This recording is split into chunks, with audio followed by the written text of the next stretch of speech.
to get that going. There we go. All right. And so we're now kind of at that point where we want to do some texture painting for the lamp, right? Now, in this case, I don't have my rectify thing on there. I'm actually going to quickly do it just for you guys to see and remember. I'm actually going to close that up because I don't really need that for this view. Minimize this. Come on, what are you doing? Nah, it's fine. I'm going to go back to UV editing. Remember, you can always do your checker maps, particularly if you have the text tools add-on installed, right? It'll kind of be one of those options. Remember, you have these little V's here, right? You have one there, and you have one here, and you click on those, and those kind of bring up usually a lot of your add-on functionality, believe it or not. So you see there's Magic UV there, there's text tools, there's little tabs along the side. And text tools, remember, gives you things like your ability to adjust the texel ratio, right?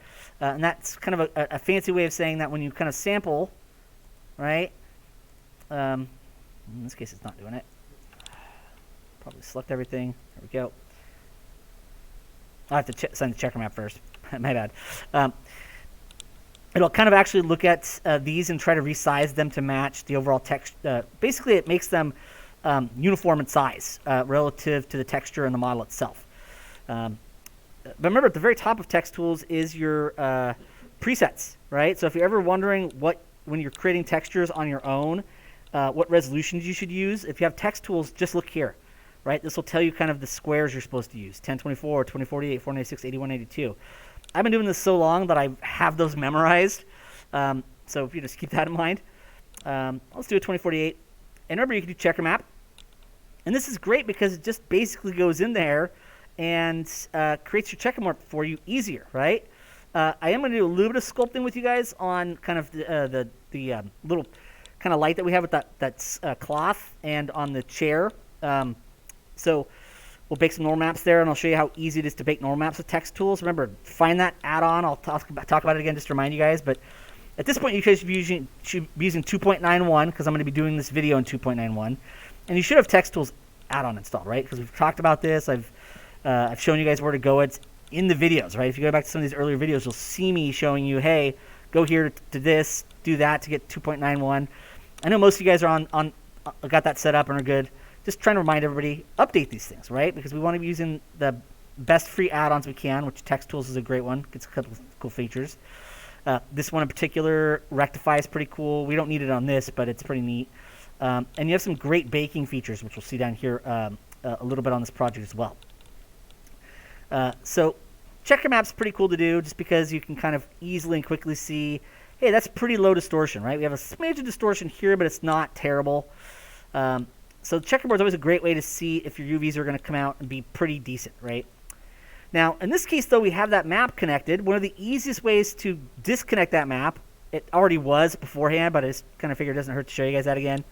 Remember, go to shading, and you'll see here's your shader for this guy, right? So I can easily go in here and I can just grab that texture right there. That's the texture grid. And remember, you can select these nodes independent of each other, and you can select it and hit delete. Gets rid of it, right?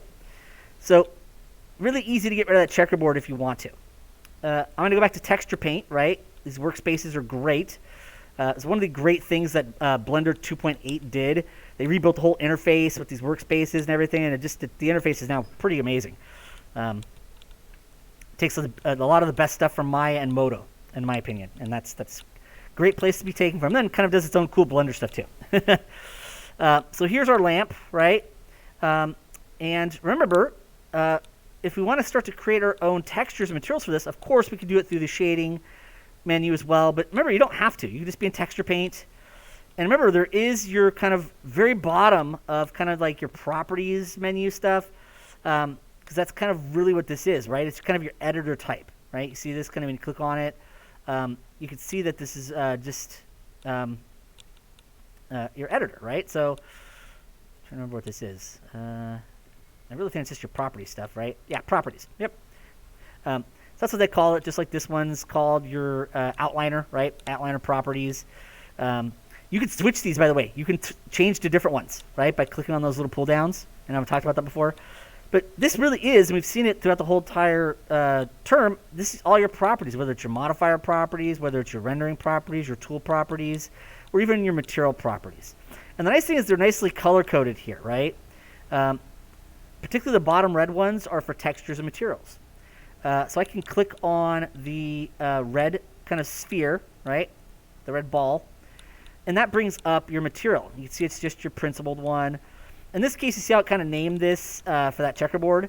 You can always just click in here and just rename this. We call it lamp, right? And now that material's relabeled, right? So your object kind of has its own default material on there. And right here, you could label it, right?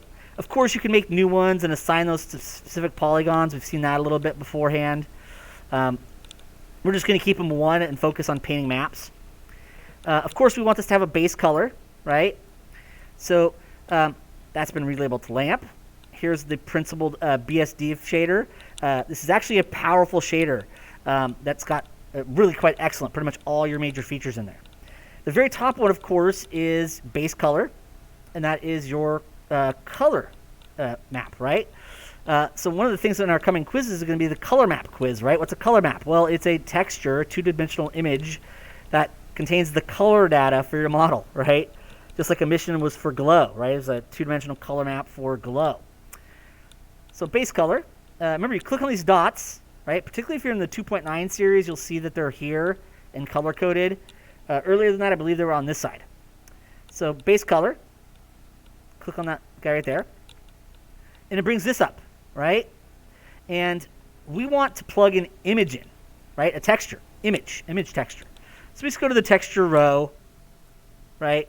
Column, really. Image texture, right there. And that's going to create an image texture here. And you see it's plugged into base color. You have some controls there if you want to use them. The defaults are usually fine. But you'll notice you can open one. If you already had one exist and you need to reload it in, you can just open it into there. But you can also create a new one, right? So we click on new. Call this lamp color. And you notice this is the stuff we were doing the other day. Of course, we want this to be 2048 pixels, so I'll do 2048.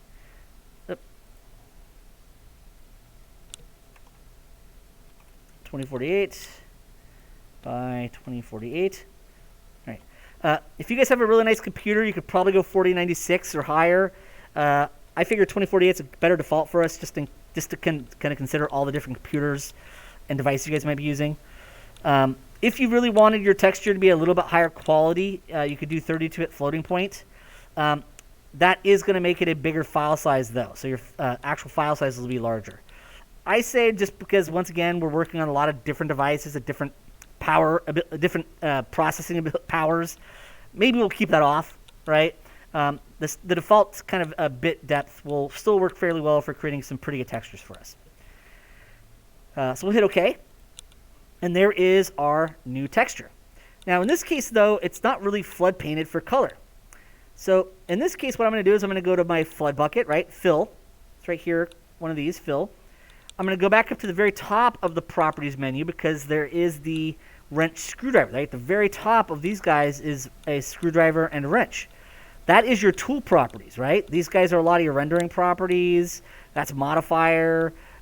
This is kind of some other object level. These are like some physics stuff, material properties, right? So they're nicely color-coded. And once you get used to that, it's actually really nice.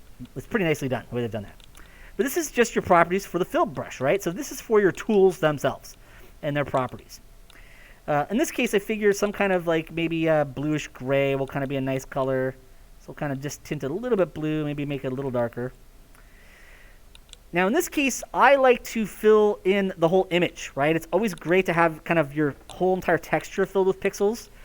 So when I'm kind of doing a fill for the whole thing, what I'll do is I'll actually have my fill bucket on. And remember, in the texturing paint workspace, you have a 2D view, right? It's your image editor, right? So you click on this, you'll see there's UV editor, but there's also image editor. Blender will allow you to paint two-dimensionally, right? We're not going to do it so much on this one. I'll wait to the mainframe to show you some 2D painting, right? So we'll do that a little later this week. But in particular, 2D painting can sometimes be cool. Usually, most of the time, 3D projection painting is a lot faster and a lot easier. But occasionally, 2D painting is really great.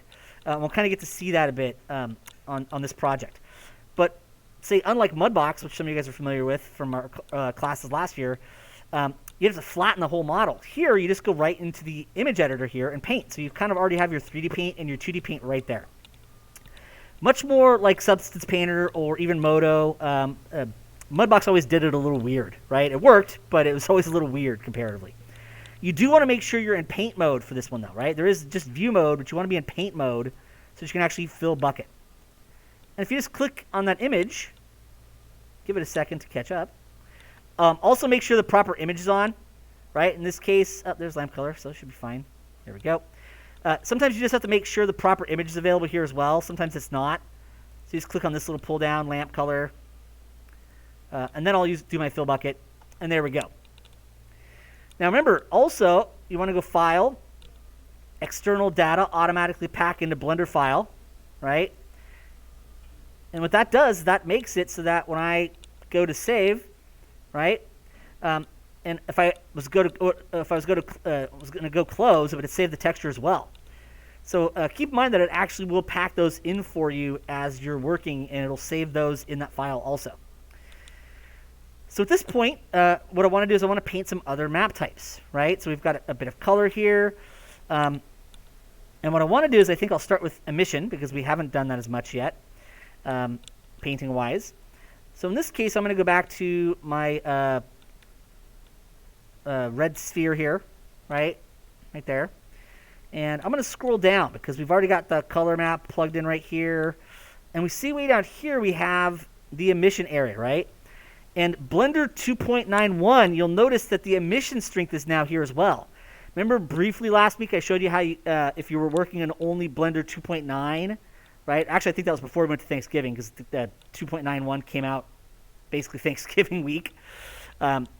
You had to kind of create a separate emission shader, plug that into a mix shader. Not hard to do. It doesn't take that long, but it's kind of a couple of extra steps, right? So one of the great things about Blender 2.91 and why I want you guys to be using Blender 2.91 is the emission strength is built right in here now as part of the shader. So you don't have to go through those extra processes. But remember, from our quiz earlier, emission is for glow. Basically, it's going to create make that part of the map a light source and look like it's glowing and emitting light. So emission is basically a good way to think of glow or light source. So I'm going to click on the yellow dot for emission. And you'll see it brings up these options again. We go to texture, image texture, right? So just like we did before. There we go. So we've got that plugged in. Now in this case, of course, we need to make a new one, right? So I'll click on new. We'll call this lamp glow. And you notice it's already set to 2048 and all that good stuff. Generated type is blank, right? If you ever want to do your own UV grid, you can do it right there, right? But blank is what you normally want for a normal texture. There we go. And now that's plugged in. Now, that means we've got that all plugged in there. If I go back up to my properties, right, up here, fill buckets on, kind of good there. What we want to do is we want to create a fill texture on this, right? Now, in this case, I'm going to go over here, and you'll see there is lamp glow. And so that's kind of already filled in black. I like to maybe just double check that that's kind of black for me, so I'll click on that and just kind of turn it down here. Flood paint. There we go. But remember, one of the things we could also do is I could go back in here. Remember, there's a slider right there. I feel like we're going to kind of want some kind of warmish light color there.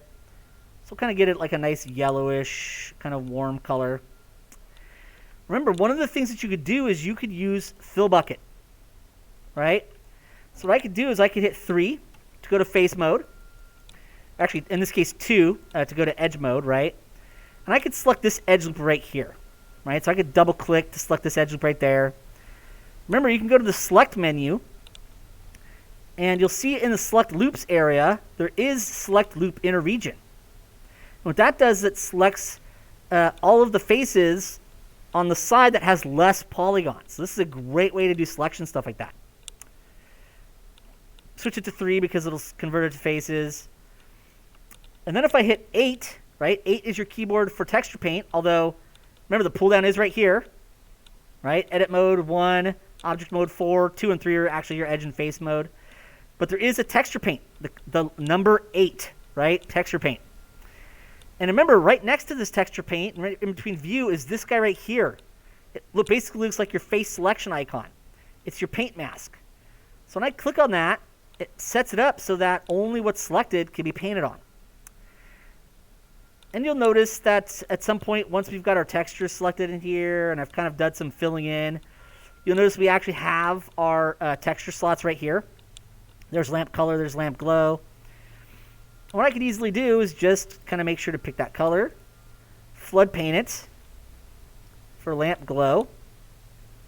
There we go. And we've now got that flood painted for that. Now I'm going to turn this off. Now, this doesn't really look like it's glowing, does it? The reason for that is, remember, by default, this scene is actually in just regular shaded mode, right? Remember, right up here, we've got these guys right there. Wireframe, shaded. This next one is your material preview. Basically, that just means Eevee, right? Eevee is your real-time renderer. So the moment I click on that, you'll notice it's actually looking a bit different, right? We can see some specularity on this. I usually like to go into this option here to pick scene lights, so you get some lights going on there. But in this case, it's not glowing exactly the way I want to. So what we do is, right below the wrench and the screwdriver is that kind of one that looks kind of like a microwave or a briefcase, right? It's the second one down in your properties menu, this one right here. If you click on that, remember, there is your rendering engine. Right now, we're fine with Eevee being on, but you'll notice that down a couple in Eevee is something called Bloom. And we turn that on, and we can open it up. It's got its own options, right? So you can kind of bring the radius up more or less, the intensity up more or less.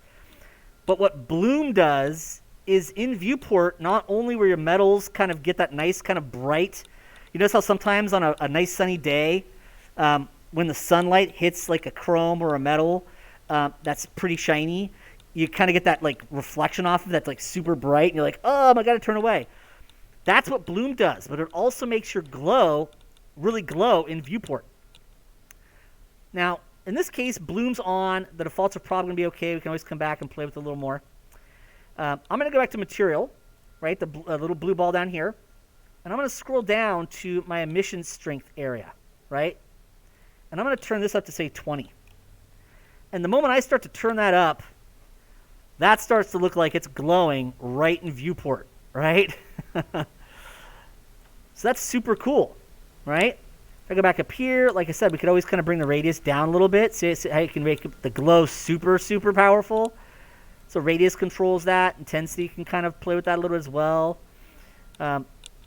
So Bloom right here in Eevee, right? Just make sure Eevee's on. It's that second one down. Turn Bloom on. See the difference with Bloom off or on, right? Strength definitely makes it look like it's just a solid color without any shading. But the moment you turn Bloom on, you get to see full glow right in viewport, right? Right in viewport. So kind of one of those neat things, right? Kind of one of those neat things that it's great for us to know how to do. Now, of course, this is its own map type, so if I really, really wanted to, we could go back to Tools and Wrenches at the top here. Glow is selected currently, right? I could always go back to Lamp Color if I want to paint color. Click on Lamp Glow. So in your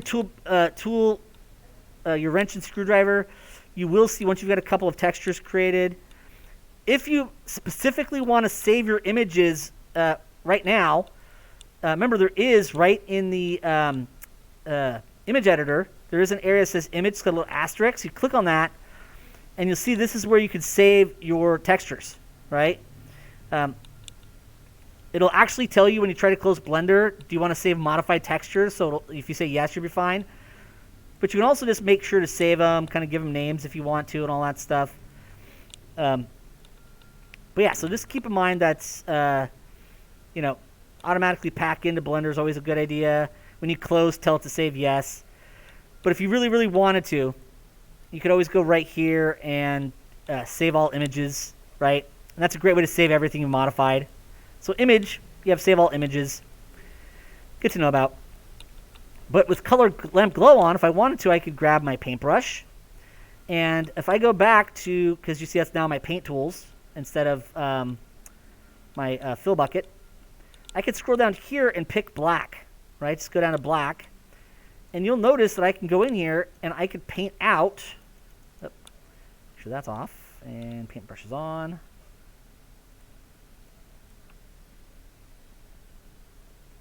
And glows on. What is going on there? What do I have off? Oh. Okay, that was weird. Why it was painted on the other side, I do not know. Okay, that's acting super, super weird. All right, for me, it's acting a little weird in the sense that it's painting on the other side, which I don't know why it's doing that.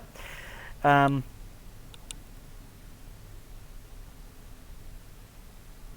that's a bit weird.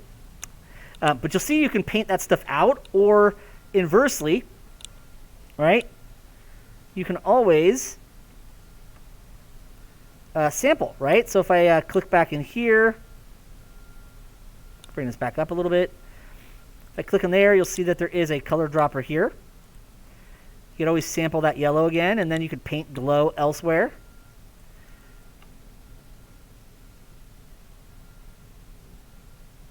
Why did not sample the color I wanted? Come on, figure this out.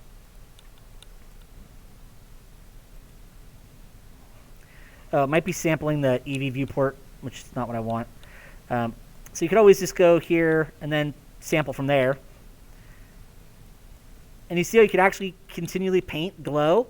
I think we were actually pretty good with just the clean form we had. But I don't know why that's painted on the other side. It's weird. I'll have to take a look at that. But you'll see that these are the kinds of... Whoa, what the heck? What the heck?